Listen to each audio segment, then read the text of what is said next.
गौरव गोगोई जी वो बता रहे हैं अपनी तरफ से तमाम तथ्य तर्क और प्रमाण के साथ आइए, कह रहे हैं।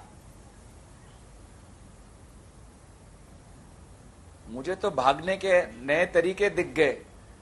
पहले तो बोला कि ये मुद्दा ही नहीं है, तो ये मुद्दा ही नहीं है तो सुप्रीम कोर्ट के लिए आप क्यों रुक रहे हैं? अगर ये मुद्दा ही नहीं है तो सुप्रीम कोर्ट भी ये इस मुद्दे को मुद्दा विहीन करके इसको खारिज कर देगा। आप अपनी जो जिम्मेवारी है वो लीजिए, और आप आईटी रूल्स और का गलत क्यों आप पढ़ रहे हैं? आईटी रूल में भी लिखा है कि हैकिंग गैर कानूनी है, वो चाहे सरकार करे या कोई भी एजेंसी करे। और पेगासस इंटरसेप्शन नहीं है।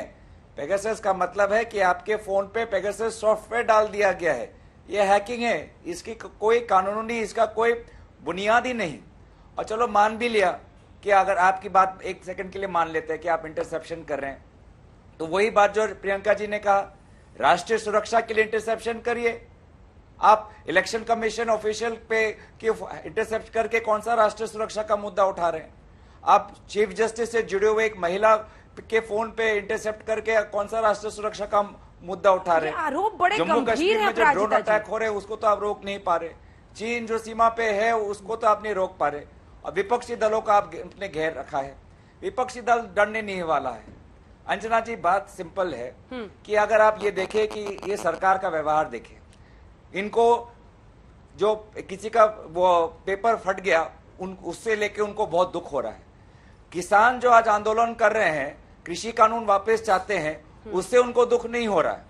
इन्होंने बड़े बड़े कॉर्पोरेट के लिए कॉर्पोरेट टैक्स कम कर दिए हैं, लेकिन गरीब और मध्यम वर्ग पे पेट्रोल और डीजल के दाम बढ़ा दिए हैं, उससे उनको दुख नहीं हो रहा है। किसान और कोविड, एक सेकंड सर, मैं आप ही से सवाल पूछूं। किसान और कोविड जैसे मुद्दे की आप आहुति चढ़ाना चाहते हैं सिर्फ इसलिए क्योंकि जासूसी कांड विपक्ष को ज्यादा परेशान कर रहा है। ये छवि भी तो जा रही है ना विपक्ष की, आम आदमी से, किसान से जुड़ा हुआ मुद्दा, क्योंकि अब तो खुद ही आमंत्रण दे रही हैं। किसने कल्पना किया था बीजेपी वाले रोज बैठ के कहेंगे कि कोविड पे चर्चा करो? गौरव जी। अंजना जी, राज्यसभा में इनके मंत्री ने जो कोविड के चर्चा से पे उत्तर दिया वो सुन लीजिए। उन्होंने कहा कि ऑक्सीजन के अभाव से किसी की मृत्यु ही नहीं हुई। फिर बोलते हैं कि नहीं, वास्तविक में हमारे पास आंकड़े नहीं है। ये महत्व दे रहे हैं कोविड को लेकर। प्रधानमंत्री मोदी जी जब उत्तर प्रदेश गए, गंगा के तट पे जो लाशें थे उसको भूल कर बोले कि उत्तर प्रदेश में कोविड मैनेजमेंट बहुत अच्छा चल रहा है। ये है कोविड पे इनकी सक्रियता।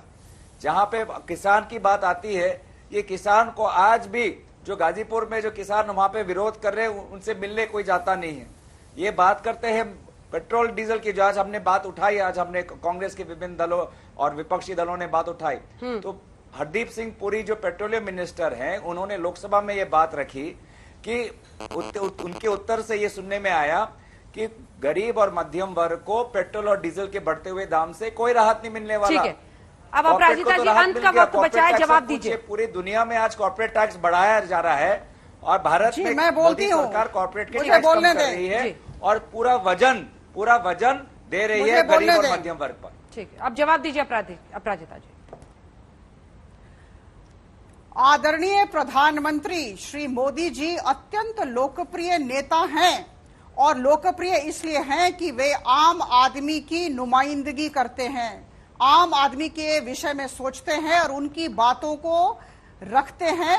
और मैं आपको कह दूं कि लोकतंत्र की गरिमा पर कुठाराघात अगर होता है तो 130 करोड़ लोगों के अरमानों पर भी कुठाराघात होता है, इसे याद रखें। अगर आज आम आदमी दुखी होगा तो हमारे प्रधानमंत्री दुखी होंगे ही। ठेस इसलिए उन्हें पहुंचती है, प्रियंका जी, इसे याद रखें।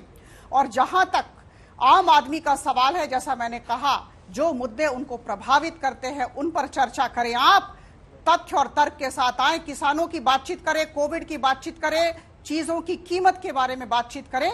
और वक्तव्य शेष करने से पहले मैं 2 लाइन कहना चाहूंगी। रामधारी सिंह दिनकर की 2 लाइनें मुझे लगता है बहुत ही रेलिवेंट हैं, बहुत सार्थक हैं। समर शेष है नहीं पाप का भागी, केवल व्याध जो तटस्थ है समय लिखेगा उनका भी अपराध।